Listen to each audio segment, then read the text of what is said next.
Do you need empty hand self-defense if you carry something like this or any other self-defense tool? And in my opinion, it's absolutely you do need empty hand self-defense, because if your only reliance is on the external tool, you may be sadly dead. All right, so let's talk a little bit philosophically about why, if all you're doing is relying on a gun or a knife or pepper spray or any type of external self-defense tool, and you don't have any empty hand self-defense knowledge, why you might be in trouble, right? So Demetrius and I were just talking about this. If we played with the example of being pushed up against the wall. So we're gonna pretend we've skipped past all of the portions of trying to de-escalate or defuse, or we're just starting in worst case scenario position. How we got here at the moment is irrelevant. We just want to figure out what's the next potential step. So if my only training and knowledge has to do with my, in this case, a firearm, by the way, this yellow gun, piece of plastic, totally fake. But if that's all I know, as soon as I try to draw and shoot, most likely, number one, is it even legal at this point? That's a whole different category. He's probably going to pound the crap out of me or something else. So if he sees me, right. So even if I survive a couple of, big fists to the face and shoot him, it's not an ideal scenario. Number two is, let's pretend in this case, he's got a knife in his pocket, right? Again, just like the yellow gun, fake knife, everybody be safe. So at this point, okay, he's threatening me.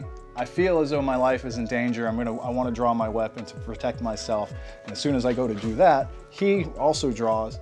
Now, this case is action versus reaction. Who's faster on the draw? I'm going to get a shot or two on him. He's going to put a few stabs in me. Okay. Also, not cool. But when you rely only on an external weapon, these are the kind of things you might have to deal with. Give me 1 second. So let me tell you a quick story. One thing that made me think of these. Years ago, I was at a business networking event. I was talking to one of the guys there, and I said, I teach self-defense and martial arts. He goes, oh, that's great. I don't need it because I carry a gun. I was like, okay, cool. I said, I think people should carry guns. It's awesome. And I said, by the way, where is your gun at the moment? He says, it's out in my car. I was like, well, dude, that's not helping you at all right now. That's the purpose of the empty hand self-defense knowledge, right? Because you have it with you everywhere you go, no matter where you're at. There is no, empty hand self-defense free zones like people try to talk about gun free zones, right? It just doesn't exist. Everywhere you go, you are your weapon, right? You are your first line of defense, because it's about your knowledge and your ability to use your body against people. And anything other than that, sticks, knives, pepper sprays, guns, bricks, big rocks from the ground, tree branches, all external stuff that can enhance what you already have. That's my philosophy on it.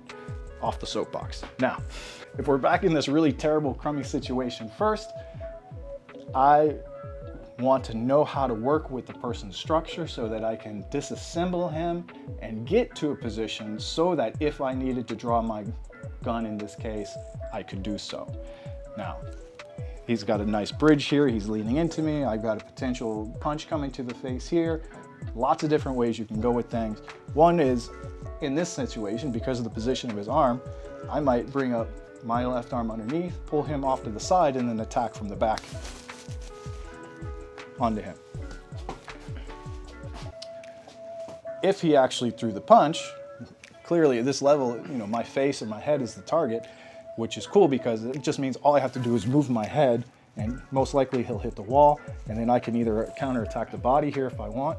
I can lock the elbow here and attack the face this way and open up to the body. So plenty of different ways to play with things. Maybe I lock him here.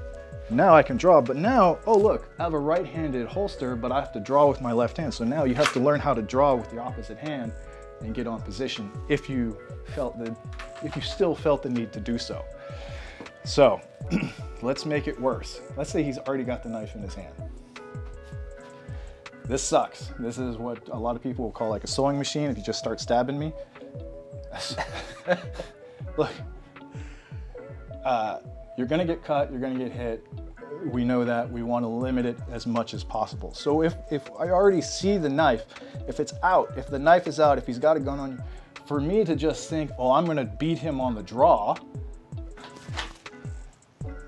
you know, he was nice, he just reached over and stabbed once. So just stab multiple times if you can. Bang. So terrible draw, and I got stabbed like 8 times. So I'm not counting. It looks like four to 6 stabs. So I don't want to be here anyway, right? Even empty hands, even if you're a high-level guy, it sucks. But at least if I have my basic knowledge and again understand the structure, I know that I can take out the foundation first. That softens everything else up. I know from the position he's most likely either coming straight in or he's going to come in some sort of an angled attack. Meaning if I can either get to his, what we call the zone of obscurity, so the outside, in this case his left arm is on me, if I get to behind the left shoulder blade, or if I can move his body into a position where I'm like that, it helps to cut that angle of attack for him. So even just something as simple as this possibly can be helpful. Let's say he's too big and I can't move him and the knife comes in, I can at least work on trying to move my body and deflect the knife. Is it gonna work every time? I hope you never have to find out. But at least if you train it, come in a little fast, right? Again. So, and look, there's most likely not gonna be a perfect, right? People are like, oh, you know, attack with the outsides of the arm, whatever. Listen, I have a knife quickly traveling towards my gut. I don't want it to go in me. So I want to do a combination of moving my body if I can from side to side, either way, and then trying to deflect the incoming knife or arm away or the opposite direction, whatever I'm moving my body. And if I can get in positions where it allows me to do any kind of attack, that's just a bonus. So again, yeah, carrying, but because of such a crappy situation, you know, I can't just go for the weapon. So in this case, we were able to get out of the way. I've got the arm pinned and trapped on the other side. You can't see it from here. I'm pinning my arm towards my rib cage. So try to pull your arm out. No, the one with the knife. Yeah, right? And then people online are gonna be like, well, he'll just punch you with the other hand. I totally get that. He might very well try to punch me with that hand. I get it, right? So if it comes, put it back from here first. He tries to pull, he can't, so he wants to punch me with this hand. Great, that's a whole different scenario we can play with. But I've already got this lever here. I'm gonna... It's good. Be careful. We almost broke the matrix. I'll go softer. All good. Anyway, so that's how it works. As he drew back, I just pressed into the elbow. It will hyperextend, maybe snap. And that helps, again, cuts his angle of attack here, gives us a little bit more time to work as well, right? And whatever you do from the follow-up is gonna be on you. All of this is done. Again, we've got a weapon that we're carrying, but because of the timing and angle, we just don't have time to get to it in this sense. Now, can you tie him up? Sure, maybe we come in here, okay? So now I've got his arms tied. Again, now I'm gonna have to do a right draw with my left hand if I'm gonna draw the weapon. Well, what if he starts kneeing me at the same time? Okay, so now I'm gonna fight with that. So he goes to knee me here. I take this out.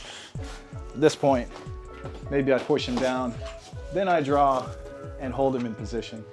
So, moral of the story is, just because we have the firearm on us, and let's just pretend that we find ourselves in a position that we can legally draw and fire,